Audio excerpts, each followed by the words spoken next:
Karena kalau dia mata duitan mikirin uang saja itu juga nggak akan bisa gedein perusahaan karena yang dipikirkan diri sendiri, ego sendiri.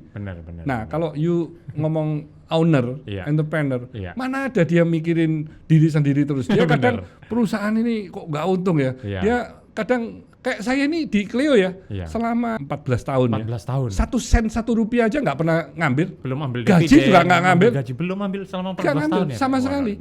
Jadi dapatnya itu waktu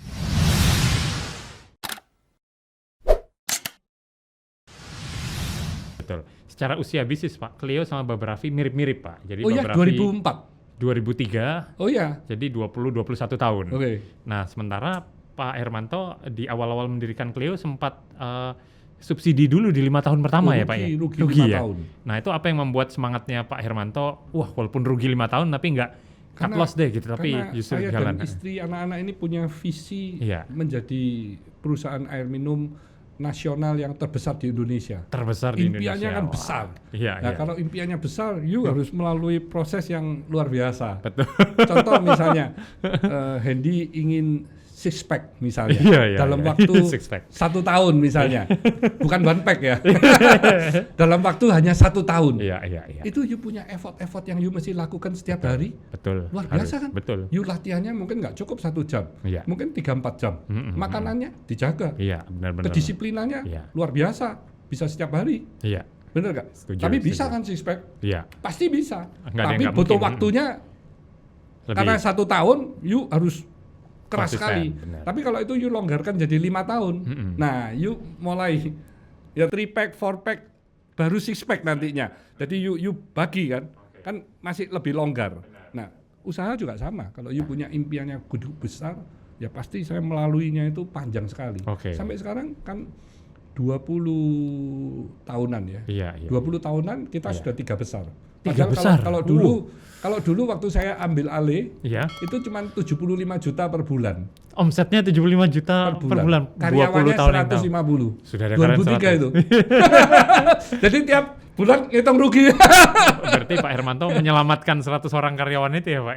Iya. Jadi memang kita, sekarang karyawannya hampir berapa ya?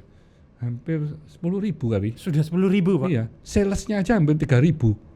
Oh, itu tenaga salesnya aja. Salesnya 3.000. Iya. Wow, cabangnya ada 370. Cabangnya 370. Ya, dengan armada truk 2.300-an. Wow. Setiap tahun nambah 300-400. Wah, luar biasa. Berarti setiap bisa dibayangin asetnya itu, Pak. Itu market cap-nya sama asetnya udah berapa? Pabriknya 32. Pabriknya 32. Wah. Nah, itu memaintain itu semua tentu kan nggak bisa sendiri ya, Pak ya. Nah, itu bagaimana membangun hierarki profesionalnya? Apakah memang ya mulainya sendiri, istri, anak ya, terus masuk direksi. Nah, ini benar-benar tim inti yang terus semakin besar, ya timnya semakin bertambah. Iya. Sekarang kan direkturnya sudah lengkap itu. Benar. Dari direktur operasional, terus ada direktur finance, direktur sales marketing, terus ada direktur supply chain, ada direktur IT. Benar. Jadi direkturnya termasuk banyak sekali. Itu belum timnya mereka kan, ada manajer dan tim. Karena ini ERP, kita punya sistem semuanya benar-benar terkontrol. Ya. Nah, itu persis seperti saya Pak. Artinya peran founder masih memainkan peranan yang utama dalam bisnis. Dan saya masih belum terlalu percaya dengan autopilot yang ditinggal tambah bertumbuh. Nah, Pak Hermanto gimana Pak? Sama-sama. Jadi begitu memang sudah profesional semua yang jalan ya. Iya. Tapi kan tetap meeting dengan saya sebulan 2 kali. Jadi kan tiap hari, tiap minggu kan kita juga mantau. Hasilnya tiap hari WA saya. Tiap hari. Jadi sales hari ini berapa, besok berapa gitu ya Pak? Semua produk ya. Jadi ya cuman baca WA aja kan cuman berapa ya? Cuman 5-10 menit ya. Tapi kan everyday. Sehingga you kan melekat di sini. Jadi waktu meeting sebulan 2 kali hanya 1 jam kan sudah tahu kan. Benar. Nah, sehingga begini Pak, insight yang dibutuhkan oleh teman-teman UMKM di sini, termaksud teman-teman yang mungkin skalanya menengah ya, sales belum triliunan tapi masih ratusan. Nah, gimana biar Quantum Leap ini bisa terbangun dan justru bisa menjadi perusahaan bukan UMKM lagi tapi udah skala besar gitu. Itu 3 poin utamanya apa ini Pak Hermanto buat teman-teman UMKM?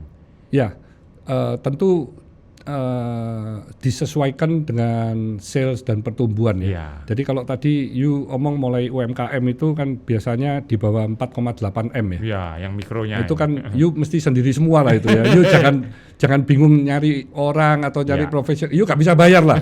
Jadi kerjain sendiri, dibantu siapa gitulah. Iya, benar. Tapi kalau you sudah mulai naik ke 50-an, nah you mesti sudah mulai lihat cari profesional yang bisa bantu. Tapi nyarinya jangan yang misalnya dalam kepangkatan itu ada jenderal, you jangan cari jenderal. Jangan cari jenderalnya. You cari yang kapten dulu dong. Yang di lapangan bener gitu ya. Supaya dia bisa naikkan ke level atas lagi. Betul, ya kan? Nah, you betul. mulai 100 ya, you mulai cari lagi yang lebih tinggi. Benar.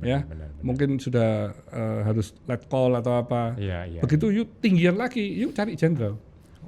Karena itu you punya pasukan semuanya sudah lebih besar. Nah, ada size you bisa bayarin dan you bisa jenderalnya nanti bisa multiple untuk bertumbuh lebih cepat lagi kan. Enggak, tim you tambah lama tambah solid. Benar. Semakin kompak ya, semakin atau kalau solid. bisa yang dari bawah itu terus naik terus dia jenjangnya juga bisa. Tapi kan tidak bisa dipaksa ya. Kalau you nggak ada ya you kombinasi antara di internal dengan dari eksternal. luar. Yang penting you harus cari talent terus itu Cari kalau di tim inti ya. itu kan talent ya. Iya. Yang jangan hanya memikirkan uang saja. Karena kalau dia mata duitan mikirin uang saja itu juga nggak akan bisa gedein perusahaan karena yang dipikirkan diri sendiri, ego sendiri. Benar. Nah, kalau you ngomong owner, entrepreneur, mana ada dia mikirin diri sendiri terus. Dia kadang perusahaan ini kok nggak untung ya. Dia kadang kayak saya ini di Clio ya, selama berapa tahun berarti sampai 2017 itu kan berarti hampir 14 tahun 14 tahun. 1 sen 1 rupiah aja nggak pernah ngambil. Belum ambil gaji dividen, juga nggak ngambil. Gaji belum ambil selama 14 ngambil, tahun ya. sama sekali. Jadi dapatnya itu waktu IPO tahun kedua baru bagi dividen. Nah, itulah baru ngerasain dividen. Jadi pertamanya justru jadi 14 mikirin tahun gimana ya, perusahaan itu bisa bertumbuh, bisa gede, bisa nambah lagi, nambah mesin lagi, nambah pabrik lagi, terus bertumbuh secara sehat. Betul. Kan kalau diambilin terus kan yuk sehatnya gimana dia ya nanti? Habis buat ininya aja berkembang nggak bisa, bener. Di situ filosofinya memang ya tinggal waktu lah ya nggak mungkin dong you nggak dapat hasil uang gaji semua ya nggak mungkin loh. Kalau pemula ya pasti tapi selayaknya benar. Biasanya kan ngambilnya nggak banyak benar. Tapi kalau profesional kan kadang mau hitung-hitungan, saya ini sudah let call ini mana bisa, kan pasti ada hitung-hitungannya gitu. Jadi kalau you nggak siap ya you akhirnya kan nggak kuat untuk membayar. Betul. Nah, itu harus disesuaikan. Benar. Nah, secara bisnis ada yang punya filosofi nggak apa-apa deh bisnisnya segini-segini aja yang penting saya happy gitu. Tapi ada juga yang tipikalnya, dia mau bertumbuh, mau grow, mau berkembang, tapi sama-sama happy-nya gitu kan Pak. Sebenarnya itu kembali ke pilihan juga kan Pak ya. Artinya di saat kita mau menjadi legendary, menjadi sebuah brand legend yang kemudian dikenal masyarakat bagus, dan dia cukup senang dengan itu juga nggak ada ini juga sebuah persoalan. Jadi menurut saya memang orang hidup ini kunci utama ya harus kebahagiaan ya. Gitu. Karena ujung-ujung yang dicari kan pasti bahagia loh. Setuju. Orang pikir nanti kalau sudah kaya saya bisa bahagia. Kadang kaya nggak bahagia juga. Orang punya kedudukan bahagia, dia dikasih kedudukan juga nggak bahagia. Banyak kan presiden yang bunuh diri banyak itu di luar negeri ya. Iya, di luar negeri benar. Terus banyak yang dikasih kepinteran, juga banyak yang akhirnya hidupnya nggak bahagia kan. Jadi kebahagiaan itu kan di dalam hati kita kan. Betul. Nah, kalau you setelah itu dalam hidup you yang cuma sekali ini you mau jadi apa, ya itu masing-masing orang tergantung kan. You apa yang ingin you capai dalam mission you di dalam kehidupan di dunia ini. Benar. You mau bermakna bagi banyak orang atau you cuma happy atau apa ya terserah itu kan. Benar. Masing-masing orang banyak sekali kita punya tujuan hidup itu kan nggak sama itu. Benar. Nah, termasuk saya. Nah, tujuan hidupnya Hendy apa nih? Saya justru terinspirasi dan setuju sama Pak Hermanto. Di bidang apapun yang kita jalani, sebisa mungkin kita menjadi yang nomor 1 gitu. Termasuk di dunia bisnis kebab. Yang bersyukur dalam perjalanan 21 tahun kami fokusnya ke arah sana. Nah, ini tinggal bagaimana menanamkan mindset ini tidak hanya di level owner, tapi level semua sampai ke bawah dan sebagainya. Jadi ini menjadi sebuah tantangan juga nih pengalaman Pak Hermanto bagaimana itu supaya visinya masuk ke bawah. Ya tentu you harus bisa nularkan ke you punya second person dulu kan, yang wakilin you di bisnis you kan. Itu harus sama itu sama Hendy dan nextnya dari dia ya harus nularkan lagi ke bawahnya lagi. Jadi budaya dari perusahaan atau value, terus mission, vision itu mereka harus tahu supaya ibarat mobil ini tujuannya itu sama semua gitu. Jangan sampai ada yang gandoli atau mau lurus dia mau ke kanan atau mau ke kiri. Ini kan akhirnya menghambat. Lebih lama jadinya. Kan maunya kita mau lebih cepat. Benar. Karena persaingan ini kan semakin lama semakin ketat kan. Dan akan semakin banyak. Ini negara-negara yang invest di Indonesia ini berebut. Betul. Nah, ini masih belum datang yang dari negara tetangga yang dari Tiongkok ya. Kalau ini nanti pada berdatangan ya dari Singapura ya. Singapura ini benar-benar pemerintah ini mensupport UMKM untuk bisa menjadi besar ya. Pemerintah yang support. Betul. Kalau pemerintah, government-nya luar biasa. Ini peran pemerintah sangat penting juga ternyata. Dia di Indonesia saja sering ketemu dengan saya. Ya, saya pernah ditemukan dengan Deputy Minister Singapura juga. Dipertemukan dengan para pengusaha yang ada di Singapura supaya bagaimana membuat usaha mereka ini menjadi global. Menjadi besar. Nah, ini kan luar biasa Singapura itu ya, negara kecil tapi mereka sekarang mau menjadi pemilik dari brand-brand yang hebat-hebat di dunia, bukan hanya di Singapura. Jadi dia sudah keluar dari Singapura. Investment di Indonesia yang nomor 1 Singapura. Benar. Itu the small red dot ya Pak ya. Jadi di peta cuman warna merah kecil, tapi impact-nya ke seluruh dunia luar biasa. Begitu. Dan ini kan menjadi tantangan dari para pengusaha nasional di Indonesia. Benar. Jangan sampai kita di Indonesia tapi semua sektor dikuasai oleh perusahaan-perusahaan asing. Nah, ini kan sayang gitu, karena devisa pasti keluar. Dia kalau untung dividen pasti keluar. Betul. Nggak masuk lagi di Indonesia kan. Tapi kalau pengusaha nasional kita di lokal kita masukin terus, kita gulung terus, lama-lama ekonomi Indonesia ini kan menjadi kuat. Dan kontribusi. Dan kita bisa keluar. Kita bisa ekspansi ke luar negeri. Kita yang datang, jangan kita yang didatengin terus kan. Betul. Sehingga terjadi keseimbangan lah. Nah, ini penting karena di Indonesia ini masyarakat kan masih belum seloyal di negara Jepang di negara Korea. Itu benar-benar nasionalisme untuk brand lokal itu luar biasa, tinggi sekali. Bahkan sampai ke di dua negara ini. Culture dan budayanya juga ya Pak ya. Iya, sampai mereka bisa membawa mulai dari drakor ya. Betul. Setelah orang Indonesia kecanduan drakor, habis itu kepingin makanannya Korea. Benar. Kepingin kosmetik semua Korea. Terus betul. Pakaian Korea, gaya-gaya Korea. Waduh, jadi benar-benar itu hebat sekali ya. Support dari pemerintah ya untuk bisa menjadikan kehidupan dari sebuah ekonomi di negaranya. Termasuk sekarang turisme yang dari Indonesia ke Korea luar biasa. Orang Indonesia yang ke Korea saya yakin jauh lebih banyak daripada yang ke Labuan Bajo. Karena harga tiketnya juga nggak beda jauh Pak sekarang. Nah, ini kan satu PR ya. Bagaimana bisa membuat Labuan Bajo itu sehebat Korea misalnya. Atau maksudnya jangan hanya begitu saja, harus banyak. Contoh juga di IKN. Bagaimana IKN itu bisa hidup? Harus ribuan. Nah, kalau ribuan yang datang, masing-masing ini kan membawa kontribusi agar kota itu hidup. Hidup dalam waktu jangka pendek. Jangan sampai jangkanya panjang. Karena kalau panjang terlalu lama ya Pak ya. Pengusaha loh. Kalau di situ, buka nggak? Ayo di IKN. Sudah diundang dan kami komit untuk buka cabang di sana. Cuma komit kan ya? Maksudnya kan masih takut rugi kan? Ya di samping itu di sisi lain infrastrukturnya nunggu jadi pengusaha dulu. Ini kalau melihat di situ gula, manis, pasti masuk. Nggak usah disuruh, nggak usah komit, datang. Masuk sendiri, betul. Harga tanah nggak usah ngurus, pasti beli, mahal pun beli. Atau sewanya dibayar, benar nggak? Tapi kalau melihat kerugian, ya pasti nggak mundur dong. Sudah komit karena mungkin sungkan aja sama Kaisang atau sama Pak Gibran misalnya.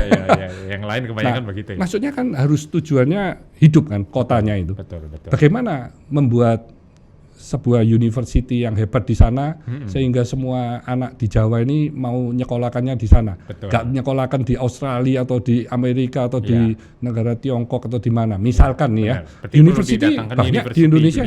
Di sini banyak, suruh berlomba buat di sana tapi buat untuk boarding yang cuantik, yang bagus, sehingga akhirnya itu kan satu kelebihan, dan akhirnya orang tuanya datang dong, misalnya, ya toh. Benar. Misalnya membuat theme park yang luar biasa, ya, sehingga turis mau ke sana, terus menunjukkan kota green yang terhebat di dunia, supaya turis juga datang. Akhirnya orang berbondong-bondong buat hotel loh. Nggak usah disuruh buat hotel, berbondong-bondong buat hotel semua di sana. Karena lihat, gila nih turisnya kalau bisa jutaan gini, tinggal di mana dia? Terus you pasti mikir, waduh kebab ini nggak bisa buka satu nih, harus buka banyak nih. Di setiap gedung harus ada. Nah artinya kalau seperti itu Pak Hermanto berarti sudah diundang juga untuk invest masuk ke IKN ya Pak, fasanya bangun di sana. Tapi ya karena saya melihat belum ada ini ya, sesuatu yang cepat bisa menjadikan kota itu menjadi hidup ya. Ya saya pilih buat pabrik air minum Cleo aja di 40 menit dari IKN kan, karena saya juga bisa supply ke Balikpapan juga. Jadi selain ke IKN ke Balikpapan, sehingga perusahaan saya sudah berdiri, sudah jalan, supply IKN, tapi juga bisa supply Balikpapan, sehingga perusahaan saya hidup lah, bisa bertumbuh lah. Nah ini terakhir Pak Hermanto, ini justru kok you yang tanya ini. Ini jadi dua yang kita diskusi ya. Peran serta pemerintah supaya perekonomian dan pengusaha lokalnya itu bisa maju, kira-kira apa ini Pak? Termaksud dari pemerintah Kota Surabaya sampai ke tingkatan nasional, apa aja yang kira-kira bisa dilakukan agar justru pelaku usahanya semakin maju begitu Pak? Ya, jadi memang yang pertama tentu dari sisi perizinan ya. Karena perizinan ini kan ada tarik ulur antara pemerintah pusat dengan pemerintah daerah. Ini kan kalau rajanya ini banyak ini ya, you kan nggak bisa cepat gitu ya. Jadi tetap di situ misalnya pusat mau mempercepat, tapi di sini banyak terhalang dengan banyak sekali regulasi-regulasi yang semakin merepotkan. Akhirnya nggak tambah cepat, tambah lambat. Ya. Terus itu yang paling penting sih ya, dari sisi perizinan ya. Terus yang kedua ya pasti support pemerintah dari sisi infrastruktur ya. Infranya. Karena infra ini you sekarang ngirim barang ya. Dari Surabaya misalnya kita mau ke Medan, dengan Surabaya kita mau ke Shanghai Medan kan lebih murah dari Shanghai padahal begitu jauh gitu ya. Karena mereka sudah hidup kan. Nah ini bagaimana membuat itu supaya secara cost-nya ini bisa juga lebih efisien ya. Karena infrastruktur ini kan akhirnya pengusaha-pengusaha di seluruh nasional ini kan jadi bisa lebih bagus ya. Sekarang ongkos kapal aja naiknya berapa kali lipat. Nah ini apa yang mesti dilakukan oleh pemerintah ya. Itu kan mesti juga harus dipermudah perizinan untuk usaha yang mau invest di industri tersebut misalnya. Sehingga akhirnya kalau persaingannya banyak, akhirnya akan kembali ke arah yang normal ya. Bukan tarifnya sampai berkali-kali lipat yang ditinggiin tapi nggak ada investor lagi yang mau invest di bidang itu. Nah ini kan juga satu permasalahan ya, supaya Indonesia bisa menjadi negara yang maju ya tentu kita sebagai para pengusaha di lokal ini harus mikirin juga bagaimana kita selain mikir ke hulu kita juga mikir ke hilir. Karena di Indonesia ini semua menjadi tukang jahit. Ya. Kalau Indonesia ini ngomong tertutup, kita nggak usah import dari luar negeri, ya matilah kita. Mati. Tapi kalau di Tiongkok zamannya Mao Zedong, dia kan mandiri, dia nggak mau tergantung dari negara luar. Akhirnya di dalam negeri itu bisa membuat apapun. Tapi kualitinya, teknologinya jelek. Karena tertutup. Saat itu kan tertutup Mao Zedong. Tapi begitu diganti dengan Deng Xiaoping di tahun 80-an, dibuka sama dia. Investasi pun orang mulai masuk, dikasih tanah dalam jangka panjang, nggak usah bayar, nggak usah sewa, pajak dimurahin. Wah itu kan rebutan yang datang. Karena penduduknya 1,4 miliar. Kan itu pasar yang besar. Padahal miskin semua waktu itu kan. Artinya kalau melihat China yang sukses dengan strategi hulu hilirnya, pandangan Pak Hermanto hilirisasi di Indonesia harus dimulai ya? Supaya Indonesia ini bisa mengejar Tiongkok loh. Kita jangan merasa kita kalah dengan negara lain dong. Kita harus bisa jadi pemenang dong. Nah itu mindsetnya kan harus menang dulu. Nah setelah itu baru mikirin tuh strategi dan apa yang mesti dilakukan. Ya tentu pengusaha saja nggak bisa ya. Nah, pengusaha harus didukung oleh pemerintah kan ya. Iya kalau pengusaha saja nggak bisa, pemerintah saja juga nggak bisa bergabung Nah, kita membuat langkah-langkah yang produktif ya, yang bisa membuat Indonesia ini menjadi negara maju. Sepakat. Karena secara usia produktif di sini menang kalau dibanding mereka. Mereka habis ini masalah. Begitu ya Pak ya? Loh, you bayangin dengan policy one child policy itu kan satu anak. Sekarang ini mereka kan kalau yang usianya seperti Hendy gini, dia masih punya papa mama kan? Iya betul. Terus papanya masih punya papa mama lagi. Oh ada lagi. You punya mama, ibu kan juga punya kakek nenek lagi. Betul. Berarti kalau misalnya you sendirian nih, you bebannya sekarang sudah ada 6. Iya benar. Di atas you ada 6 nih. Betul. Mereka yang sudah pensiun semua nih, misalnya. You kawin, istri you juga bawa 6. Benar nggak? Iya. Berarti you punya beban 12. Keluarga, benar. Belum you punya anak lagi. Iya. You beban lagi. Benar. Terus gimana? You bisa expand, bisa pengeluaran you bisa tetap meningkat. Benar. Nggak bisa. Ya ekonominya harus dinaikkan memang. Susah itu. Betul. Yang sudah dialami oleh Jepang. Oh, habis ini Tiongkok yang ngalami. Gitu ya, seperti di Jepang, Tiongkok akan menyusul ya Pak? Ya kalau dia nggak hati-hati ya. Tapi kalau Singapura kan lihai itu, Singapura ini. Jadi dia ekspansi ke Indonesia, terus ekspansi ekonominya digedein terus. Betul. Terus di Singapurnya dibuat aturan-aturan yang luar biasa sehingga menjadi hub dari seluruh perusahaan di dunia yang mau masuk ke Asia. Kantornya di Singapura. Harga tanahnya gila-gilaan. Itu satu apartemen ya. Satu SPB apartemen aja udah berapa? 1 meter persegi itu 500 juta. 500 juta ya? 1 meter persegi. Dia tinggal ngitung aja. Petak, Pak. Ya kan? Betul. 500 juta, cuma 1 meter persegi loh. 1 meter persegi itu bandingannya ya Pak. Ya. Jadi naik terus karena memang menjadi kota nomor 1 kan di dunia ini, termasuk semuanya nomor 1 di Singapura yang kecil itu. Nah itu dulunya kan tahun 60 lebih kan masih hutan. Awalnya itu ya? Iya loh, kan dia bisa berubah seperti itu. Berarti Indonesia kita demikian kaya raya, alamnya luar biasa. Benar. Jangan mau kalah justru sama Singapura ini yang kan cuma potensinya kan luar biasa kita ini. Kita kan seperti di surga ini. Benar. Bagaimana kita mengoptimalkan saja supaya kita bisa menjadi negara yang terdepan di dunia. Sepakat Pak. Jadi tugasnya pengusaha sama pemerintah memang perlu kerjasama linear supaya lebih banyak lagi pengusaha-pengusaha sukses yang bisa mengalahkan Singapura. Begitu ya Pak ya? Ya nggak hanya Singapura ya, kita harus lihat dunia ya. Iya betul. Seperti ini di tangan Andy untuk dunia sektor di F&B betul. You harus bisa mengalahkan yang datang ke Indonesia dari Amerika. Dari luar ya. Wah itu semangat kita mau itu omset kan triliunan dia kan. Kita harus bisa lawan. Harganya ribuan ya. Betul.